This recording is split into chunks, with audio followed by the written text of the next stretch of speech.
আসসালামু আলাইকুম গাইস, সবাই কেমন আছেন? আশা করি সবাই অনেক অনেক ভালো আছেন। আজকের আমার মিনি ব্লগে আপনাদের সবাইকে স্বাগতম। তো আজকে আমি যাচ্ছি একটা কাজে। এই যে পাইপ দেখতে পাচ্ছেন, এই পাইপটা আমার বাবা আমাকে তুলতে বলছে।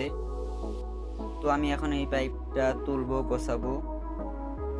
খেতে পানি দেওয়া শেষ, এখন আমি পাইপটা তুলবো। দেখেন ভুট্টা ক্ষেতের মাঝখান দিয়ে, কত জঙ্গলের মাঝখান দিয়ে পাইপটা বিছাইছি। তো প্রথমে আমাকে এই পাইপের মধ্যে অনেক পানি আছে, পানিটা ছাড়াইতে হবে, তা নয়তো পাইপটা গোছানো সম্ভব না। তো আমি পানিটা ছাড়া শুরু করলাম।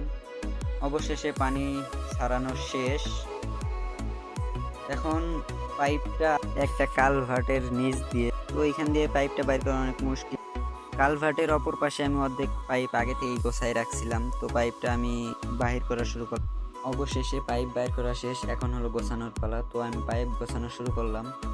পাইপ গোছানো শেষ করে আমি পাইপ মাথায় ঘাড়ে নিয়ে বাড়িতে আসছিলাম। রোদের কারণে আমি ঘেমে গেছি প্রায়।